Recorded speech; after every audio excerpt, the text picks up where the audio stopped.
তুলিস ব্লগে সবাইকে স্বাগত। অনেক দিন ধরেই মনটা কেমন যেন ইকো পার্ক করছিল, তাই বন্ধুরা মিলে হঠাৎ ঠিক করেই চলে আসলাম ইকো পার্কে। যারা কলকাতার আশেপাশে থাকো তারা তো সবাই জানো কীভাবে এখানে আসতে হয়, কিন্তু যেসব বন্ধুরা কলকাতার বাইরে থেকে ইকো পার্কে আসতে চাও তারা কিভাবে আসবে একটু জানিয়ে দিলাম।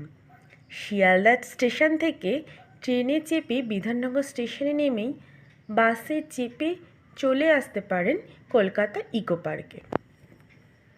ইকো পার্কের প্রবেশ মূল্য মাত্র 30 টাকা।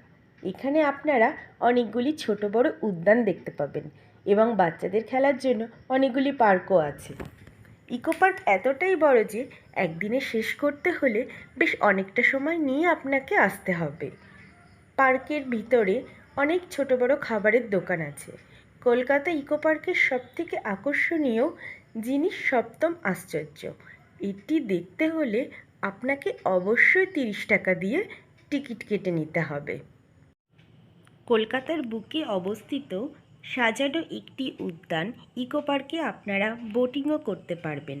এখানে অনেকগুলি পিকনিক স্পটও রয়েছে। একদিন সময় কাটানোর জন্যেও ইকো পার্ক একটি খুব সুন্দর জায়গা। তাই যারা ইকো পার্কে এখনও ঘুরতে যাওনি তারা অবশ্যই তাড়াতাড়ি ইকো পার্কে ঘুরে এসো।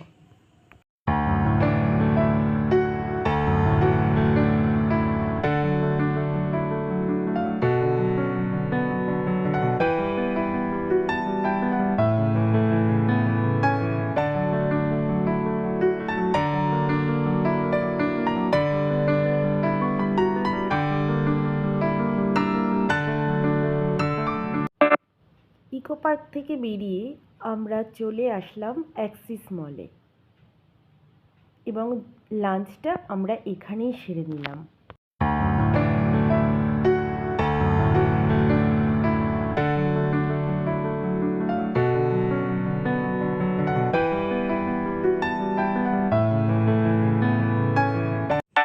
করিমসের বিরিয়ানির স্বাদ ছিল দুর্দান্ত, সাথে ছিল রায়তা আর খুব সুন্দর একটা অ্যাম্বিয়েন্স।